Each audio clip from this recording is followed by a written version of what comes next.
Welcome to Engineer Your Space. I'm Isabelle LaRue, your host. In today's episode, I'm customizing a bedroom closet for a renter. Now her wish list is to have a little bit more room to hang her clothes and also for it to be easier to get to her things. Now I'm going to show you how a couple of really simple and inexpensive adjustments can take any closet and customize it so that it works better for you.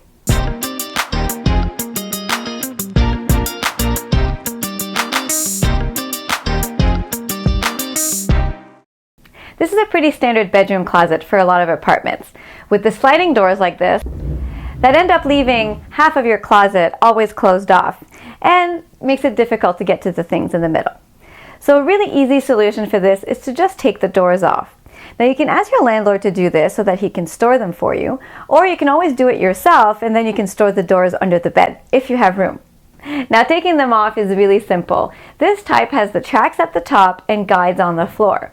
You have to remove the outer guide first, then you can tilt the outside door about 45 degrees and then you just lift up so that the wheels get off the tracks. Then you take off the other guides on the floor and then you can finally remove the last door.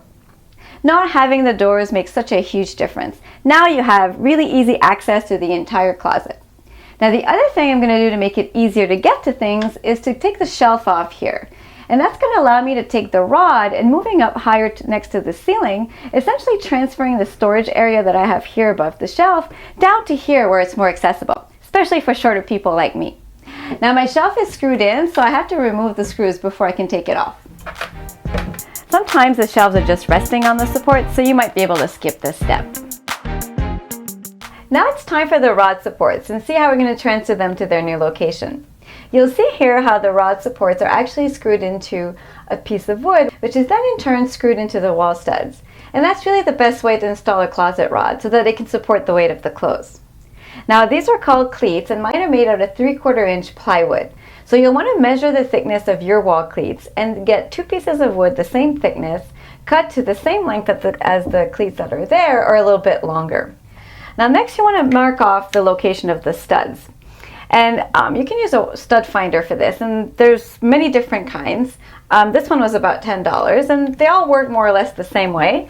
You place the stud finder on the wall and slowly move it until it indicates that you've hit the edge of the stud. You mark that spot and repeat this at the other end. And then it's just a matter of transferring the location of the studs and the location of the rod support onto your cleat. The center of the stud is about 3/4 from the edge, so that's the mark you want to make on your cleat. And to transfer the location of the supports, I'm using a square to make it easier.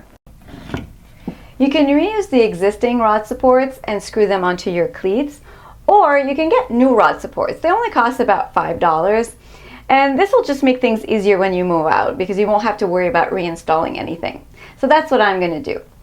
Now before I install them, this is a good time to double check the measurements between the 2 end walls of your closet, where the rod currently is, and then at the new location. If it's the same as it should be, or even just a little bit wider, say by 1/4 inch, you're good to go. But if it's like my walls here, where they're actually narrower at the top by 1/4 inch, then you have this extra step to do. You place the round-ended support on the cleat where it's going to be installed, and then you trace the inside circle with a pencil. Then you use a spade bit to carve out a circle as deep as you need it to be. And that's going to allow the rod to go through the support and deeper into the cleat. Now that that problem is taken care of, I can go install the cleats and put in the rod in its new location. Screw in place the rod supports, and then you'll want to drill pilot holes for the wall screws. If you have to remove the cleats when you move out, you'll just have 4 holes to patch up. Moving the rod higher up like this opens up a whole new world of possibilities, including putting in a hanging rod. Now you can get ready-made ones from the Container Store or online, or you can make one with a wooden dowel like this. This is 1.25 inch in diameter. You can customize it by cutting it to the length that you want. Then all you have to do is drill a hole and put in an ice screw on both ends, and then it's really easy to hang with some chain. You'll need 2 lengths of about 3.5 feet long and some chain links. And just like that, you have more hanging room for your clothes. And what's nice is that it's super easy to adjust to any height that you want with the chains. Well, I'm going to put in a couple more accessories and then I'm going to show you what the closet looks like with everything in it. I love the way this turned out, so much better than what was there before with that messy shelf. I replaced the shelving storage with this hanging organizer for sweaters and t-shirts and things like that. And the double hanging rod is perfect for hanging jackets and pants, leaving the other side for the longer items. Now, of course, you probably don't want to be looking at your closet all the time. So an easy way to take care of that is just to put in some curtains on a tension rod.